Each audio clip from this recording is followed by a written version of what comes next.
Do you want to know one of the best ways to improve your nonprofit's communication and build your capacity at the same time? Then this is the video you want to watch.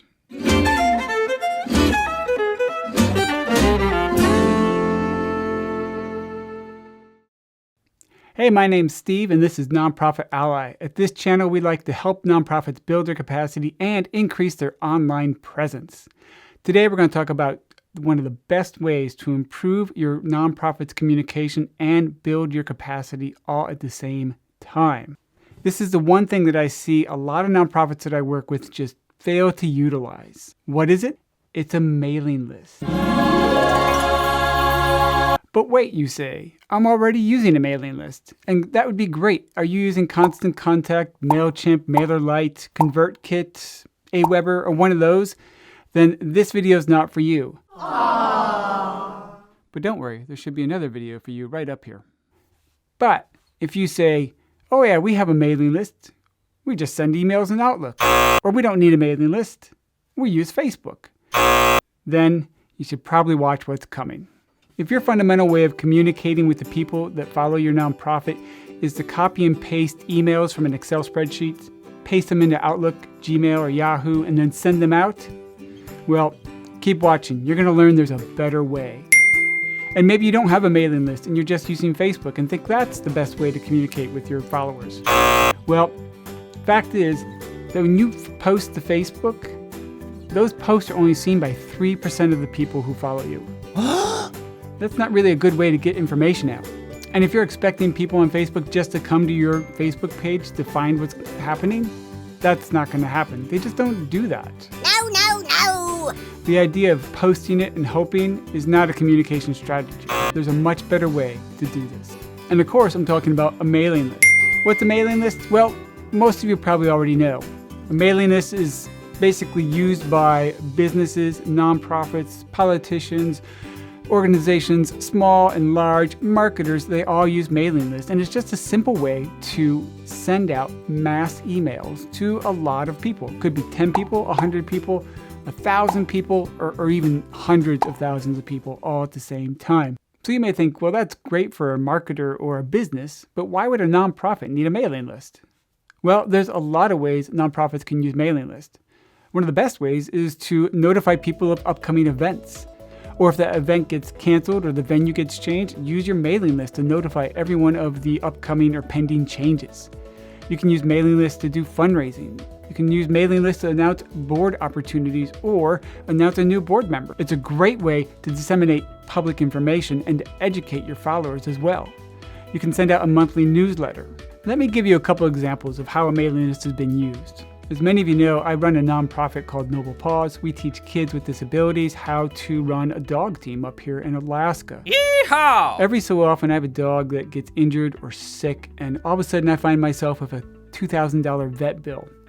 Not planned for, not in the budgets, and we don't have cash on hand to pay for it. Well, we have a mailing list of about 400 plus people, the past and recent donors. And we use that mailing list at times to send out an email that notifies people that, yeah, we have a need right now. In fact, in that email, we can add photos. We can put a video in the email. And then in the email, we send them a link to the donation page. And I'll tell you what, we can get $2,000 in just 2 or 3 days. That helps us cover the cost of an unexpected vet bill. Another example is the Alaska Quarterly Review. It's a literary magazine up here in Alaska that I've been working with. They were going to have a series of live events where they're going to have writers from their magazine come and read online just parts of past books, novels, short stories that they had written. Oh! And during this series of online readings, I think it was going to be like 3 months of readings, they wanted to also try to fundraise for their nonprofit so that they can continue to, deliver their quality magazine. They didn't have a mailing list. And so what I told them was, well, this is the time to start a mailing list. And so what we did is we created a mailing list for them. And when people went to the schedule of upcoming live events, there was a pop-up that said, sign up for announcements, learn when the next reading is, who it is, and stuff like that. And they generated a mailing list that way. And then every week when there was a new live reading, we would send out an email reminding people, hey, tune in on Sunday at 3 o'clock. There's going to be a live reading. And every week, their viewership went up and up and up. And their mailing list grew and grew and grew, and literally grew to over 1,200 people on their list. So they built a 1,200 person mailing list in 3 months, but they also raised $30,000 during that time. A lot of that attributed to the ability to communicate with the people who wanted to watch the programs, as well as donate to the programs using the email list. Now, when they publish a magazine, it's a quarterly magazine, every time they publish a magazine, they can send an email out to that list and let people know that it's now available online for purchase.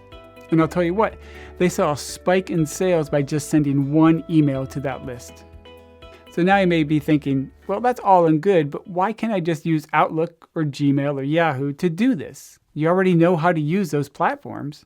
One of the biggest disadvantages of using Outlook is just you simply have to keep it maintained. You have to add people to the list, take them off the list, and every time you want to send an email, you have to open up Excel or whatever you're keeping those emails in, paste them into the email, send them out. But I'll tell you what, the best way to learn why a mailing list is better is basically to learn why a mailing list is better. So are you ready? A mailing list will automate the process of signing up for the email and unsubscribing to the email. You don't have to keep track of that and cut and paste every time you get a new subscriber. A mailing list allows you to schedule emails ahead of time. So you can literally write a month's worth of emails in one sitting. Just sit down, type out 4 different emails, schedule them to go out once a week, and you're done in one sitting. An email list also allows you to personalize the emails with your subscriber's name. This can help build a relationship with the people who are subscribed to you, but it also increases the chance that they're even going to open the email if you personalize it. If you're sending out a video or a photo, it's much easier to embed that directly into the email than it is to try to use Outlook and copy those links into there. Email lists just work better. Email lists provide statistics, so you can go in and see what emails are being opened, at what rate they're being opened at, if anyone clicked a link within the email, or if one just totally fell flat, right? You can go back and research, are these being read? Who's reading them? How often do they get read? Do they even open them? Do they click the links inside of them? This is important information that you can't get from Outlook or Gmail or Yahoo. But email lists provide that type of information, which is invaluable. You can learn from your past emails on what helps people, what makes people open up these emails so you can make sure your message is being heard in the first place. An email list can be integrated right onto your website, so you don't have to worry about trying to get people to send you their email and copy and paste it into something. It's just on your website and it's done automatically for you.